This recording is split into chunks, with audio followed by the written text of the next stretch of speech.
Orang ini sudah 3 tahun tidak makan daging. Robert menatap rusa ini dengan tajam. Ketika ia membidiknya, berniat menembak. Ya Tuhan, tiba-tiba keluar singa dan anaknya, bersiap membantu keluarganya berburu. Melihat keluarga singa itu, membuat ia tidak jadi berburu. Perlahan menurunkan M16 miliknya. Kemudian, alarm handphonenya berbunyi. Ia melihat handphonenya, melihat matahari akan terbenam. Kemudian meninggalkan tempat itu bersama anjingnya, Max.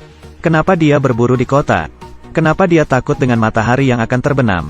3 tahun lalu, karena muncul penyakit biologis, seluruh dunia menjadi kosong. Hanya menyisakan Robert seorang. Walau ia sendirian, tapi ia masih memiliki kehidupan. Ia bangun pagi dan berolahraga. Robert dan Max mencari persediaan dan bahan makanan setiap harinya. Sorenya, ia akan ke pelabuhan untuk menyiarkan pesan. Berharap ada yang menerima pesannya, dan dapat menemukan orang selamat lainnya.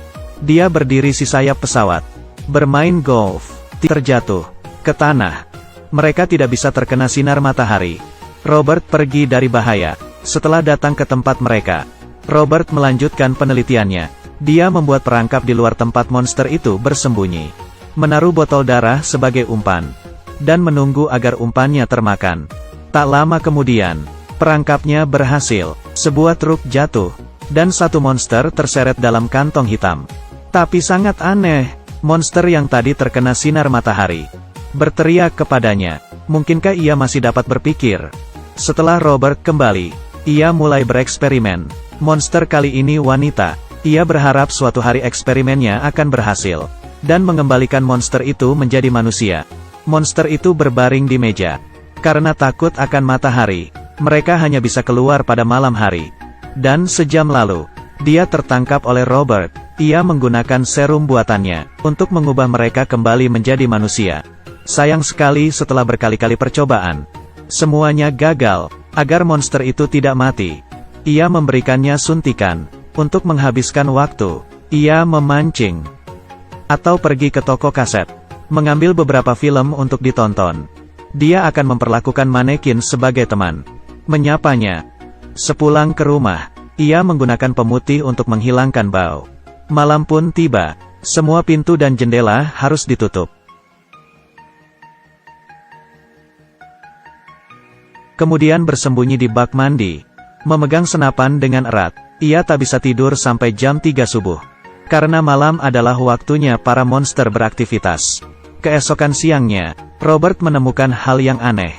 Patung manekin di toko DVD muncul di jalan. Robert panik. Apakah ini lelucon? Robert berteriak. Bagaimana ia bisa menerima hal tidak masuk akal ini? Menodongkan senapan kepada manekin itu. Menodongkan juga ke gedung di sekitarnya. Dan pingsan. Ketika ia terbangun, langit sudah mulai gelap. Dia berusaha memotong tali di kakinya. Tapi kali ini, pemimpin monster itu sudah mengincar dirinya. Melepas 2 anjing monster, sinar matahari terakhir menjadi perlindungan terakhir dirinya. Tidak kuat menahannya, Max membantunya lagi. Ketika sudah selesai, Max terluka, tidak bisa berjalan. Ketika ia pulang, Robert memberi Max suntikan serum. Tapi tidak ada gunanya. Ia duduk dan memeluk Max. Terus berdoa, dia akan membaik. Karena 3 tahun, Max sudah menemaninya. Sembari mengelus Max, dia sadar bulu Max rontok. Matanya berubah. Lalu, hati Robert terluka. Max tidak mengenalinya lagi. Berusaha menggigitnya. Ia harus tegar. Dan dengan tidak rela melepas Max.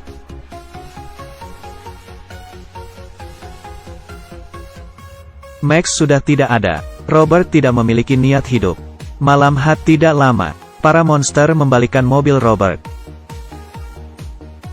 Ketika Robert sekarat, cahaya yang kuat menakuti para monster. Saat ia bangun, ia sudah berada di rumah. Astaga, ada orang di rumahnya. Seorang ibu. Ternyata, mereka mendengar pesan radio Robert. Dan kali ini menyelamatkan nyawanya. Saat malanya, Robert mendengar ada pergerakan di luar. Robert menekan rium. Para monster menerobos dan menghantam kaca. Kali ini, pemimpin si monster mendorong anak buahnya, memukulkan kepalanya ke kaca, kemudian menggunakan tangan menggambar kupu-kupu di kaca. Robert tiba-tiba teringat, Monster perempuan juga memiliki gambar kupu-kupu di lehernya. Ternyata ia adalah istrinya. Ya Tuhan, para monster ternyata memiliki perasaan. Akhir cerita. Robert membuka kaca. Teman-teman yang tahu cerita lainnya, boleh memberitahuku di kolom komentar. Ikuti Kiki untuk mendapatkan video-video tentang film